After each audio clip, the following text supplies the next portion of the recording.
Hello everyone! Gusto ko lang po i-share sa inyo ang aking experience. Gusto nyo rin po ba malaman kung anong mangyayari sa inyong mga account or Facebook account pag na-turn off nyo ang professional mode?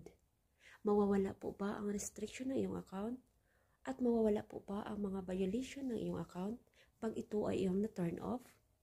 Nagawa ko po kasi ito.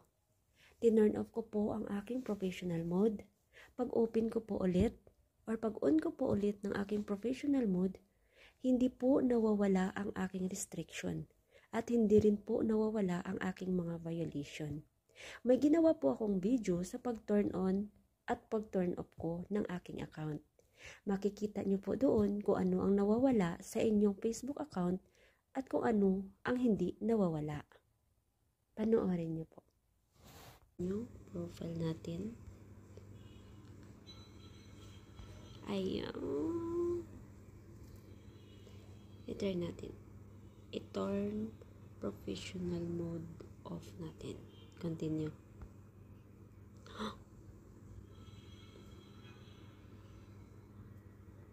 Ayan. Nakikita nyo. I-off natin. Oh my. Ayan. Basahin nyo.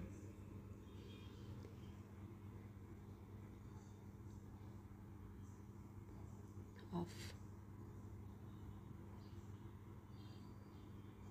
Oh my. Tingnan natin gano yung ayan na.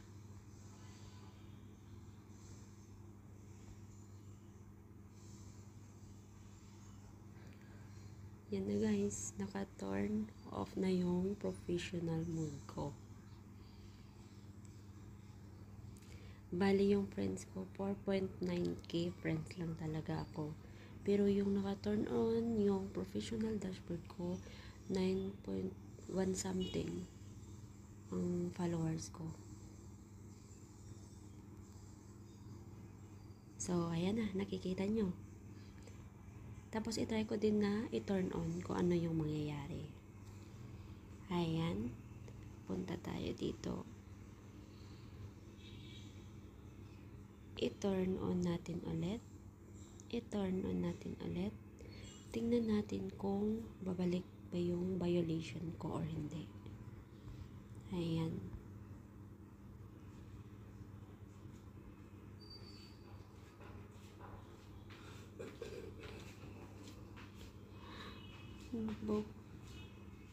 Ayan.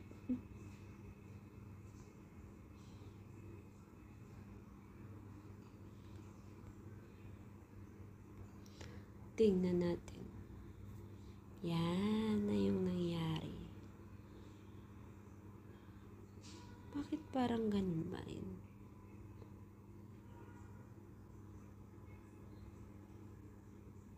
Success na. Tingnan natin kung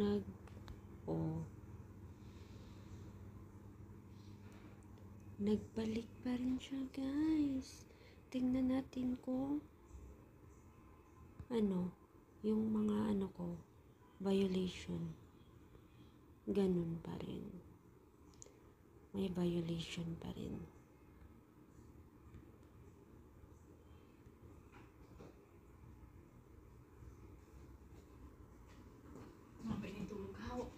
Tulog ka na?